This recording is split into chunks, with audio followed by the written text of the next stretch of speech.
mission through the movieverse tonight. Chasing aliens, bad plots, and CGI that ain't quite right. Dave leads the charge with the captain's command. John's the rookie, still learning where to land. Shane drops beats that walk through time. Chad fixes tech with precision, so find the Sci-Fi Guys.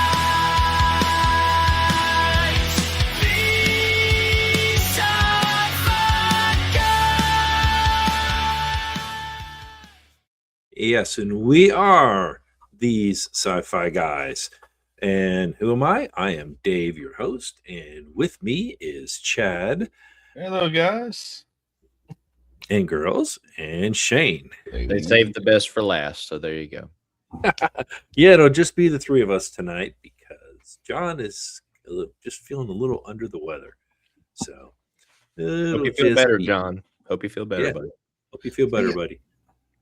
Yeah. Let me move this over to here because the movie we are going to be reviewing tonight. Oh man, you guys all can't wait. It's the most fantastic movie ever. Oh, so Chad is to blame for this. Chad is to blame for this. Yeah, he's the blame. Coneheads. Hey, after all we've been doing, it's been serious. Got to start. If you start off with a downward spiral, got to bring the comedy in here somehow. Oh, we did that for sure. Oh, we did. That's for sure. For sure. Okay, Chad, give us a brief synopsis of what this movie was. So, like I said, this was. I think they kind of mixed genres on this. So it was trying to make a smooth comedy. So this is going into a sci-fi comedy about a alien couple from a different planet who crash landed on Earth, trying to live secret among humans while waiting for the rescue ship to come get it. Balthazar and the two others started family attempted to blend into suburban life. While government agents are still searching for them, their strange habits and misunderstanding of human culture lead to lots of humorous situations in this movie. Okay, then. Lots of humorous situations. Yeah, that is very true. That is very true. Very true. All right. So I got to get my list here. So I've got so many lists. I'm sorry. No, that's not it. That's not it. That's a different script. That's not it. Wait, that's not it. Yeah. There's your balls. Isn't that special? Okay. All right. Well, we are not going to do Metacritic this week because John's not here. What? I might actually win this time. Man. You got a 50-50 shot. That's it. I know. We're going to wait till we will do this one next week when John comes back. Fine. So we'll be all fair and everything. Well, I mean, you don't want me to tell you the answer and then it gets leaked. No, I don't. I don't. There you go. See? Okay. You just don't tell us the answer. Let us give our answer and you tell us the answer. It's next. Well, if you guys want to go ahead, and I don't have the well, then John can look on the Excel sheet and see. So that'd be more work on Dave trying to keep written down somewhere. See, exactly. I'm trying to help you guys out. At least make it fair. And then, although, when I went back and looked at last week, I know the actual winner last week was DT, not me, Chad, but Chad was the one that won out of our group. So out of the shocker three there by 1 point. Yeah, shocker there. Hey, I told you I go by the Rotten Tomatoes. I go. Keeps winning. I guess I need to go look to see if Rotten Tomatoes and this are the same. If they are, I might have to do something different. Who knows? Anyway, okay, so you can't change it mid-season trying to. Oh, it's my podcast and I can. It's my party and I'll cry if I want. It's my shirt.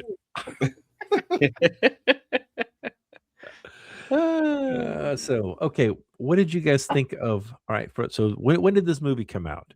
This was 93 or 94, I think. 93, I think. so 93. What did you guys think of the special effects?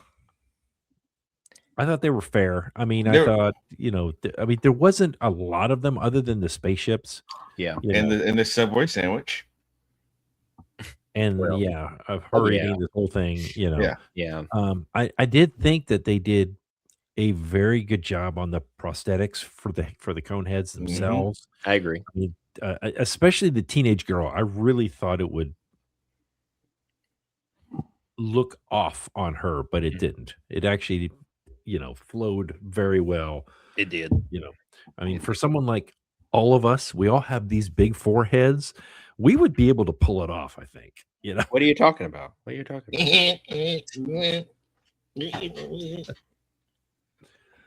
Somebody else? Anybody else? So yeah, the sci-fi, the special effects in this movie played very well, especially what it was and what it needed. It at this time it wasn't that great. It was not great in CGI and special effects. It was still prop design and little bit computer generated stuff just to make it look good. Because if you look at it, it was more their aesthetics on them, not the spaceship. The spaceship is probably the only thing you would see with the so Yeah, I agree. Yeah. I agree. It was pretty fair. Yeah. So it wasn't anything that was really, really like. Well, I don't I can't think even think of the word, but yeah. Well, was think okay. about it. This really is a skit from Saturday Night Live. Yeah. Yeah. And it really And wasn't meant for a lot of special effects. I really feel like. No, I really it feel like wasn't. just- It the really story wasn't. didn't really go for that. Exactly. So, I mean, it is one thing that we always look at, but Yeah. it in this particular case, it really there wasn't a lot there, to really show off, good or bad, in Right. one way or another. So, what about the plot or the story? It was a story- very long Saturday Night Live skit. Let's just say that. Oh Yeah, and I'm in agreement. I mean, Saturday Night Live does not. What's the word I'm looking for? They don't make very good movies Mm. on the most part. Yeah. Blues Brothers was a good movie. It Wayne's World was a good movie. I'm looking at the list of the rest of them. Junk, absolute junk. I've never seen Night at the Roxbury, but that's Steve Yeah. Martin. I've seen it. It's Yeah. Okay. Yeah. That's So a good word. again, taking a 2-minute, 5-minute, 10-minute clip from Saturday Night Live and making a full-length movie out of it, the writers had their hands, their work cut out for them. Yeah. I thought the story itself wasn't bad. It's just it got repetitive, I think, overall. I just thought it was overall, it was just kind of okay, predictable and repetitive. Yeah. I think they did a good job of kind of taking the aliens and putting them into like our world and kind of what they would experience and things. I think they did a good job with that. But again, as a whole, it was okay. It was okay. Yeah. I mean, there's not much story. Just, I'm here to come. I'm a scouting thing, come conquer the earth. And then all of a sudden I get my thing gets damaged. Yeah, I think they just took the skit from Saturday Night Live and tried to stretch it out to make a movie. Yeah. And but still, I mean, other than that, other than having very good actors in there to make it comedic, it's probably what there. You also got to think it didn't hit very well. It was middle of the road. Like, people either liked it or didn't like it. Yeah. I mean, that's going to go right. I mean, you kind of mentioned it. It goes right into our next part of the cast. I thought the cast was fantastic. The cast was amazing. So many people Amazing. from Saturday Night Live were so good. I mean, you had Adam Sandler in there. You had Chris Farley. Yeah, I mean, you had so many. Spade. You had David Spade was honestly David Spade. I loved David Spade in it the whole time. He was just like, yeah, you do need a break. You do, he was stuck up. But he played all his movies he's been played in this era was that suck up brown noser. Just I take this from you, and just trying to be the one right behind this Dan Aykroyd. I mean, this was coming where Dan Aykroyd was he was a little bit older for Saturday Night Live when it was training all. Then it was about to relinquish control to the new ones coming in. Mm-hmm. Yeah. Well, what's amazing with this cast is just you think about it. You think about where they are now. Mm-hmm. I mean, these are some of the biggest actors in the world, but you think about it at that time, to have all of those people on set really would not have cost them nearly as much as you would think it would now. Once they kind of gained their popularity from it.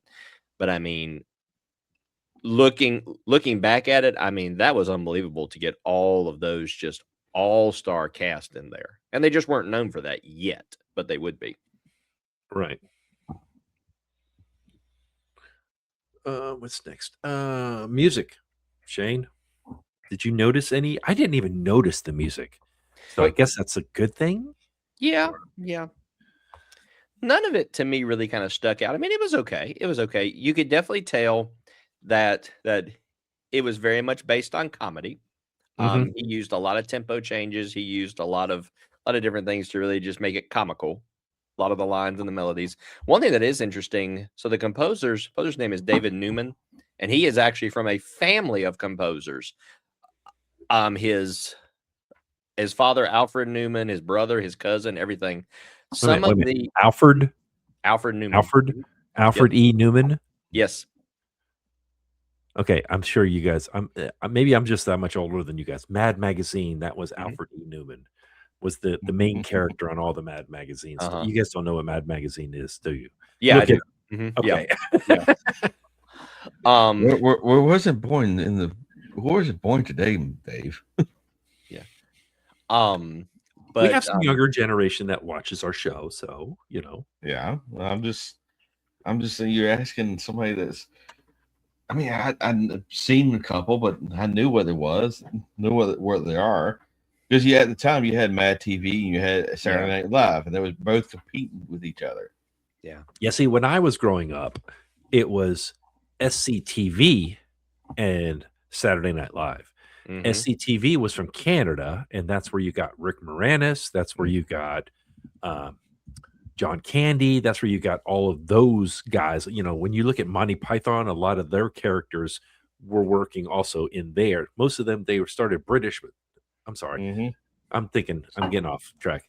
British, they were over in the British, but there was several characters, like Bill and Ted, not Bill and Ted, but the McKenzie brothers. They just drink beer all the time, and so you had SCTV was competing with Saturday Night Live.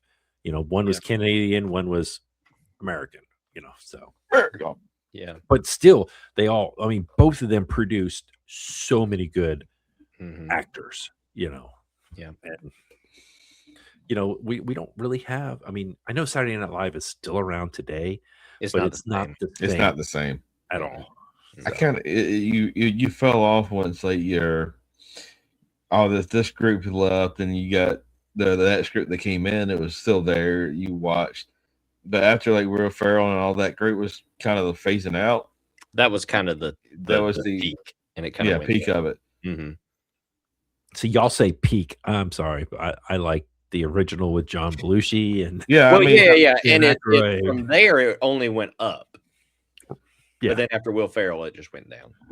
To me, in my opinion. Yeah, that's what I'm saying. It went up, and then but the only thing that's probably keeping people watching Saturday Night Live today is probably the news show that might come in with different characters to run skits on it. Other than that, I haven't seen any good skits or people come in to carry the show. Yeah. So I know we're not talking about Saturday Night Live today. I know since we're talking about Saturday Night Live, did you guys ever see the one with William Shatner? That one was hilarious. Where he was like, yes, it's been a while. He was up there and he was like, "What's wrong with you people? It's just a TV show." And he's at a Star Trek convention or something, and just starts going off on everybody. And they're all like, "What's going on? What's going on?" And then he finally was like, "That was me playing Kirk at this episode, blah blah blah." And then of course they're all like, oh, "Yes, you're right. Oh yay!" It was, yeah. If you can't Google it, seriously, William Shatner. Saturday Night Live. It's funny. It really is. Is that all of our stuff? Yeah, we talked about the music. We talked about the summary. Did you finish up on the music, or did I? The only other thing I was going to say was that's interesting. So thinking about the movies that David Newman has written for, it really makes sense with him writing for this one. He wrote the music for the Flintstones movie. Mm-hmm. He wrote it for Galaxy Quest. He wrote for Ice Age. So, I mean, thinking about those, it really fits. Interesting thing about the score, the original orchestral score was not including in the 1993 soundtrack. It actually was not released until 2015. For this movie. Mm-hmm. Yep. See, the thing is what you hear Coneheads, you hear the only one song that you hear that comes from all the his daughter and his friends got to get away. Mm-hmm. Yeah. And it's about the only thing that people nowadays they hear that song probably knows where it comes from. Mm-hmm. True. Yeah. Well, let's go ahead and rate this.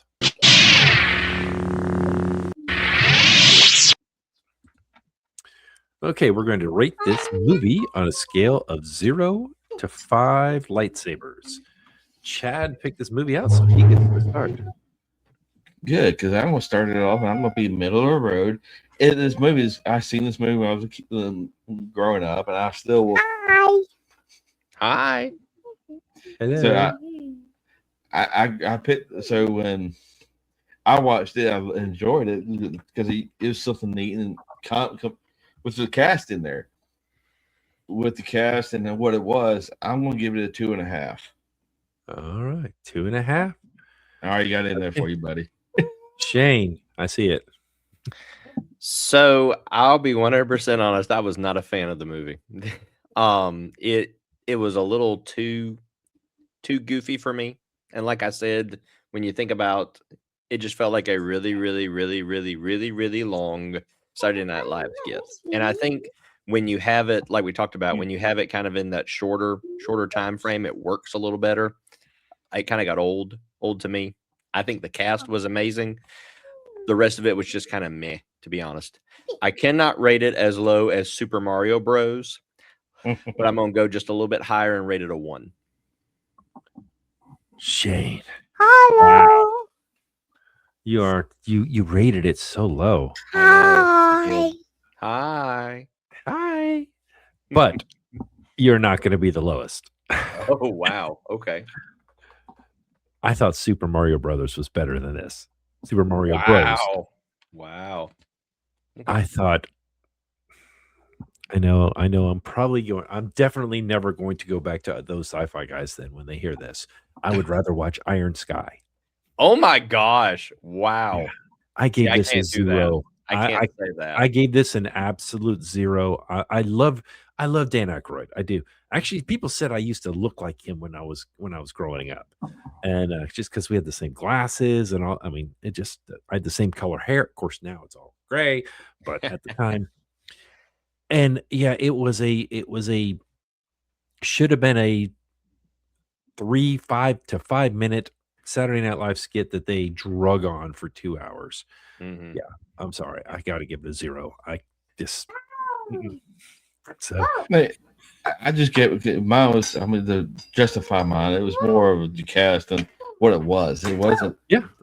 No, that's it. Everyone has an opinion. That's the best part. And the thing is, it's rated PG, and watching it there's some parts that you can let kids watch, but there's some Yeah. parts like you kind of want to like, hey, go to another room or Yeah. Yeah. But I if you mean, think about if you're judging this just off the cast, it's a 5. I mean, oh yeah, the cast is is great. unbelievable, but the movie just didn't quite reach. Yeah. Okay. So, Chad, let's go ahead and go with your questions. so.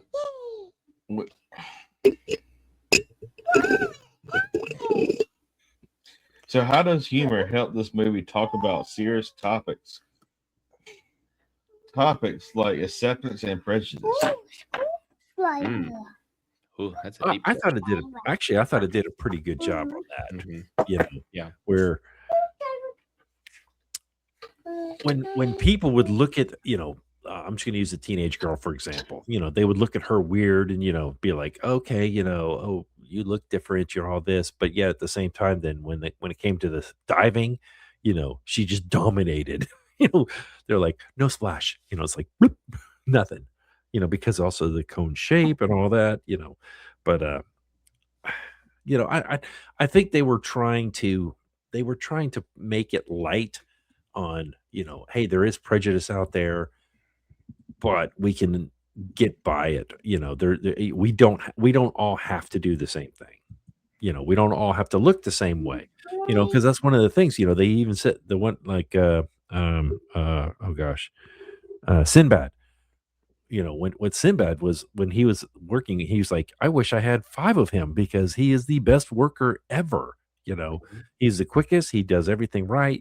I never have to complain. He's always on time. And yet because he talked funny and acted a little different, and we won't talk about what he used to chew gum with. So, Hence why I didn't ask that question. Yeah. There definitely were some very, very deep subjects that this movie really kind of tackled. But I do agree that the comedy really did kind of help it not seem as serious while still hitting the points that it needed to. So, Dave, I agree with you. That I think it did very well. It really did find these very, very, very touchy points, especially for that time. Very touchy points, and it really, really kind of did it in a way where it wasn't kind of in your face, I guess, is the way to think of it. Yeah. I mean, yeah, I agree. There's not much you can add to what Dave just said on this. As far as make it very comedy to make it to talk about it. You gotta think Saturday Night Live, what that thing is, they hit the point of trying to bring stuff to us to what's going on out there in today's time, and that's what it was trying to. The message was, hey, this we all can work together. We all can be different. We can still be there. Yeah. So, how does it compare to other aliens on Earth stories like E.T. or The Man in Black? Okay, I don't think there's any way you can compare this movie to something like E.T. Let's just be honest here. Let's be honest. Or even Men in Black, Yeah. I mean, look at it into the standpoint of the government. Like how. Well, yeah. I mean, it was the, what's the word I'm looking for? The typical cliche that when the government gets involved, they don't. They get their teeth, sunk in, and they don't want to let go, kind of like some dogs do, And so that's how I can't remember. Do you guys know who that guy was? The one that he was chasing everybody. He was chasing the Coneheads. Yeah, I'm trying to think of his name. I've seen him in other movies, but I don't know exactly the name of him. Okay. When I was growing up, all right, he was Lenny with Lenny and Squiggy on Laverne and Shirley. Oh, okay. Yeah. Long time ago. He was on Clue. He was on several different other movies, but yeah. I remember it on Clue now. I remember. Yeah. that is a fun movie. But no, I mean, the whole aspect of, hey, there's an alien on Earth, we want to find it. That all, I think, has been done so many times. I thought this one did it a little bit differently, where he was like, oh, "Hey, I got my promotion. I'm good. I don't have to worry about it." You know? And then it was like, actually, you do. You need to fix this because you spent all this money, to search for these aliens that you say, you know, and of course the government didn't think twice. They didn't say like, you know, oh yeah, okay, there's aliens. Like, okay, you need to be going to the nut farm or whatever. You know, they didn't do that. So. Yeah, the thing is, this is going to be something fun, and this movie had a lot of quirky little one-liners, quirky little things. What Balthazar says. Can y'all finish this? Maintain discipline. I don't remember. He said something all the time, and I don't remember what it was. Yeah, I mean, I'll paint the picture. This is Shane. You got it before I say anything. Do what? Say that again. Maintain. From the movie. Something Dan Aykroyd said. I can't think of it. So this is his daughter's teenage coming, and he finally sees the little butterfly on her on the cone. You just, and she's back, like kind of talking back to Dan Aykroyd, to the parental figures, what she calls them, and maintain low tones with me. Maintain low tones. Don't. Oh yes. I do remember that. So I mean, all these one-liners. It's just what a lot of people. It's what really known for. That's what Saturday Night Live was. I won't give this one-liner out there, and everybody will remember it. So other than that, we're done. Yeah. So again, we just hope that John feels better. We missed you today, and we didn't really get to mention this too much at our crossover, but I was going to ask them what they've got coming down the pike and all that. And of course, you know, when you get all this stuff and it started getting late, and so, but yeah, we've got lots and lots of you know, interesting movies. Really, you know, that's one nice thing about here is not everything is blockbusters. You know? Yeah, there's a lot of different. You know.